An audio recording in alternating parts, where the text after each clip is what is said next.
mo ni siya sinilya kung gitawag rootstock. Sa kuan ni siya rambutan, no? Mo ni siya. So ang step aning niya, per unang himuon nimo, no? Ang pinaka sayon. So unang himuon nimo, ang sayon imo na siyang i-wrap. No? I-wrap nimo siya. So i-wrap ni siya. Okay. I-wrap. I-wrap nimo na siya sa plastic strips para easy ra siya pag sumpay. Mo ni siya ay kuan indirect process sa pagsumpay. Indirect. Ang mo ni siya ay gitawag og indirect, no? Ang una, i-wrap nimo ang sayon. So human, wrap ang kani siya, mo ni siya seedling, mo ni gitawag rootstock. So ang first step imo himuon, cut nimo. So cut. Okay.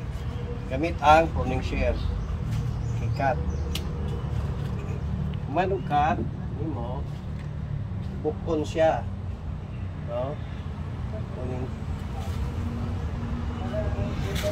Bukon siya sa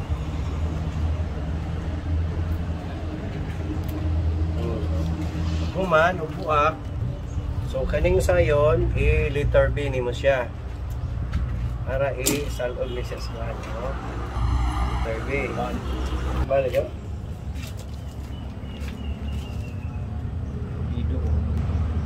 Okay. Pag nakat na letter B na ang sayon, so i-salpak na siya, no? Okay, take note kung dili siya sigo pikas usara ka side ang unite, no? Basta pero kani unite kayo o pikas kay pareha ang sayon ug ang rootstock pareha man siya kadako. Okay, so match kay day. Match siya, importante match, pero kung dili siya match, kinahanglan usara ka side ang imong i-unite. Kuman, okay. Imo na dayon na siya nga i-fold para mo-unite na siya. Imo na siyang tagpusan.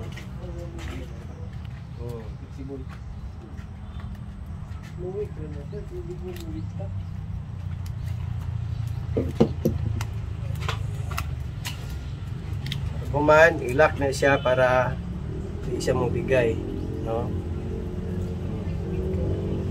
So kuman na nang naa, hindi mo na yun siyang butangan o ice wrapper.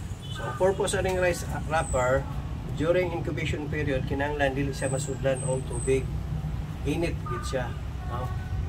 Okay, kuman na nang naa, kaning mga dahon nga kuan, kaning mga dahon mo man ni siya mo support og nutrients diri sa sayon. So katan ko ni siya, no? Katan siya para ang ang nutrients diretso na dito, dili na mo dito diri sa kuan. Ang mga dahon branches niya, so katan siya.